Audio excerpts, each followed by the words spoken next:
The armies of ancient Nubia and the kingdom of Kush developed a form of warfare that relied less on brute force and more on geography, mobility, and patience. Unlike large imperial armies that preferred open plains and set-piece battles, Nubian forces turned their harsh environment into a strategic advantage. Southern Egypt and Nubia were defined by deserts, rocky highlands, narrow Nile passages, and broken terrain. Invading armies moving south found themselves stretched thin, overheated, and unfamiliar with the landscape. Nubian warriors exploited this by avoiding direct confrontation. Instead, they relied on ambushes, sudden raids, and rapid withdrawals, striking supply lines and isolated units rather than full formations. This approach resembles what we now call guerrilla warfare. Small, flexible units moved quickly through terrain they knew intimately. Narrow valleys and river bends became natural choke points, where larger enemy forces lost cohesion.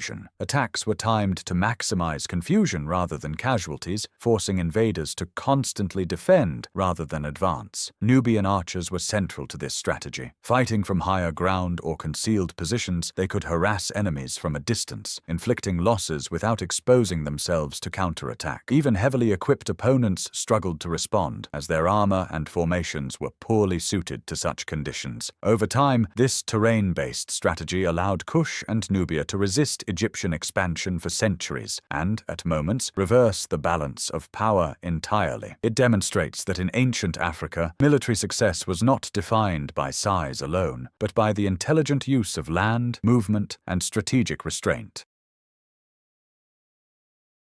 Ancient Nubian warfare was defined by one weapon above all others, the bow. Across the ancient world, Nubian archers earned a reputation so formidable that even their enemies openly acknowledged their skill. Egyptian texts repeatedly referred to Nubia as the land of the bow, a recognition rooted in battlefield reality rather than legend. From an early age, Nubian warriors trained extensively in archery. The bow was not simply a weapon of war, but a core part of Nubian identity and survival, used for hunting, defense, and combat. This lifelong familiarity produced soldiers capable of exceptional accuracy, range, and rate of fire. In battle, Nubian armies often deployed archers in large numbers, creating sustained missile pressure that disrupted enemy formations before close combat could even begin. This strategy was especially effective against heavily armored infantry. Arrows targeted exposed areas, wore down morale, and forced opponents to break formation. Even when arrows failed to kill, the constant threat slowed advances and created hesitation, an enormous tactical advantage. Rather than rushing into decisive clashes, Nubian commanders used archery to control the pace of battle. Geography amplified this approach. Archers fought from elevated ground, rocky outcrops, or concealed positions along the Nile, extending their effective range while limiting enemy response. This allowed smaller forces to challenge larger armies without direct engagement. The dominance of Nubian archery reshaped regional warfare for centuries. It proved that disciplined missile troops, when used strategically, could rival chariots, heavy infantry, and numerical superiority, cementing Nubia's place as one of ancient Africa's most respected military cultures.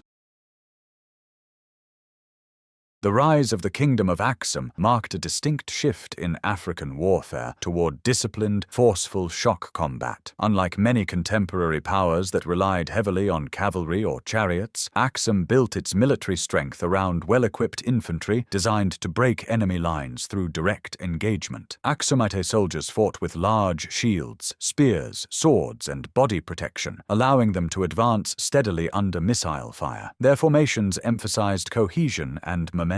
Rather than prolonged skirmishing, Aksumite commanders sought decisive encounters, pushing forward in tight ranks to overwhelm opponents through physical pressure and morale shock. Once contact was made, the goal was not maneuver, but collapse of the enemy front. This approach proved highly effective in the rugged highlands of the Horn of Africa, where cavalry was limited and terrain favored foot soldiers. Heavy infantry could maintain formation on uneven ground, hold narrow passes, and force enemies into close combat, where Axum's discipline gave them the advantage. Shock warfare also had a psychological dimension, the sight of armored infantry advancing relentlessly, shields locked and weapons ready, placed enormous mental strain on opposing forces. Battles were often decided not by annihilation, but by panic and withdrawal once resistance faltered. Axum's infantry-centered strategy enabled it to project power far beyond its core territory, including successful campaigns across the Red Sea into southern Arabia. It demonstrated that in ancient Africa, sophisticated infantry tactics, built on discipline, equipment, and tactical intent, could form the backbone of a powerful imperial military system. In ancient Africa, few civilizations understood the strategic value of logistics as clearly as ancient Egypt. Egyptian warfare was inseparably tied to the Nile River, which functioned as a natural highway for troops, supplies, and communication. Control of the river allowed Egyptian armies to move faster, strike deeper, and sustain campaigns longer than many of their rivals. Rather than marching entire armies across harsh desert terrain, Egyptian commanders transported soldiers, chariots, food, and weapons by boat. This drastically reduced exhaustion and preserved combat readiness. Campaigns could be launched rapidly, with forces arriving organized and supplied, giving Egypt a decisive advantage before battles even began. River warfare also enabled strategic flexibility. Armies could advance or retreat with speed, reinforce distant garrisons, and respond to rebellions along the Nile corridor. Enemy resistance was often neutralized not through direct battle, but by cutting off access to the river, effectively strangling movement and supply. Egyptian military planning extended beyond combat tactics into state-level coordination. Granaries, dockyards, and administrative centers ensured that armies remained operational for extended periods. This logistical foundation made Egyptian warfare predictable in strength, yet difficult to disrupt. By mastering riverine logistics, Egypt transformed geography into a strategic weapon. Military success was no longer determined solely by battlefield performance, but by the ability to control movement, sustain forces, and dictate when and where conflicts occurred, an approach that defined Egyptian power for centuries. The military transformation of New Kingdom of Egypt introduced one of the most influential war strategies in ancient Africa, chariot-based combined arms warfare. After encountering chariots through foreign invasions, Egyptian commanders did not simply adopt the technology, they refined it into a coordinated battlefield system. Egyptian chariots were lightweight, fast, and crewed by two soldiers, a driver and an archer. Rather than charging directly into enemy lines, chariots functioned as highly mobile missile platforms. They circled the battlefield, firing volleys of arrows while staying just out of reach of infantry. This constant movement disrupted formations, created gaps, and exhausted opposing forces before close combat began. What made this strategy especially effective was coordination. Chariots did not fight alone. Infantry advanced behind them, exploiting the chaos created by arrow fire. Archers pinned enemies in place, chariots broke cohesion, and foot soldiers delivered the decisive engagement. This integration of speed, firepower, and mass represents one of the earliest clear examples of combined arms tactics in history. Chariot warfare was most effective on open terrain, where mobility could be fully exploited. Egyptian commanders deliberately chose battlefields that favored speed and maneuver, shaping campaigns around geography rather than reacting to it. This system reached its peak during Egypt's imperial expansion in the Levant. It demonstrated that technological adoption alone was not enough. True military advantage came from doctrine, coordination, and disciplined execution. The military culture of Carthage extended beyond tactics and weapons into the realm of psychological warfare. Carthaginian commanders understood that breaking an enemy's will could be as decisive as defeating them in combat, and they consistently shaped their strategy around fear, uncertainty, and intimidation. One of Carthage's greatest psychological tools was unpredictability. Its armies were composed of diverse troops drawn from across Africa, Iberia, and the Mediterranean. To opposing forces, this created confusion. Enemy commanders rarely knew what kind of soldiers they would face or how they would fight. fight. This uncertainty alone weakened morale before battle began. Carthage also relied heavily on reputation. Reports of previous campaigns, especially those involving overwhelming defeats or unexpected maneuvers, spread faster than armies themselves. In many cases, cities surrendered or paid tribute simply to avoid confrontation. War, from the Carthaginian perspective, was often won before swords were drawn. The use of war elephants amplified this effect. These massive animals were not merely physical weapons, they were instruments of terror. Their appearance on the battlefield caused panic among inexperienced troops, disrupting formations and command structures almost instantly. By combining fear, reputation, and psychological pressure, Carthaginian strategy minimized direct losses while maximizing strategic gains. It illustrates how ancient African warfare was not only about strength and numbers, but also about manipulating perception, morale, and human psychology to control the outcome of conflict.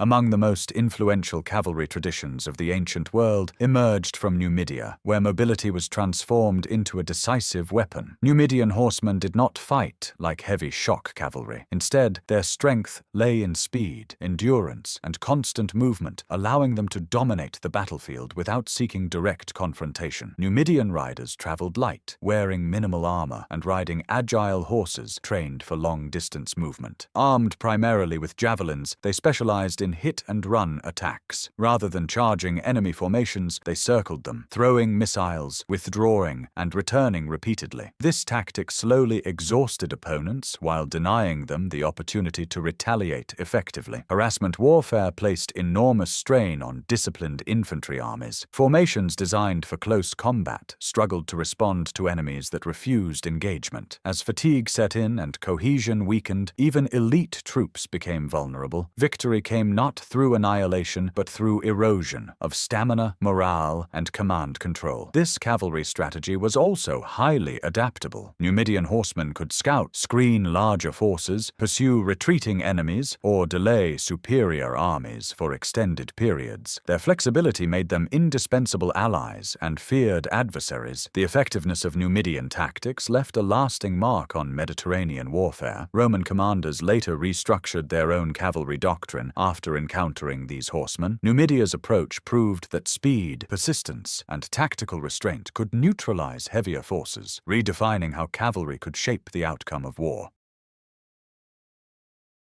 The military strategy associated with Great Zimbabwe reflects a form of warfare centered on defense, endurance, and territorial control rather than constant expansion. Unlike empires that sought dominance through open-field battles, Great Zimbabwe relied on architecture and spatial control to shape the outcome of conflict. Massive stone walls, constructed without mortar, formed the core of this strategy. Their height, thickness, and curved design limited visibility and movement, making coordinated assaults extremely difficult. These fortifications were not symbolic. They were functional military structures designed to protect population centers, resources, and political authority. Warfare in this context focused on controlling access rather than destroying enemies. Narrow entrances and winding passages forced attackers into confined spaces, neutralizing numerical superiority. Defenders, familiar with the layout, could hold positions with fewer warriors while conserving strength over time. This approach also emphasized siege endurance.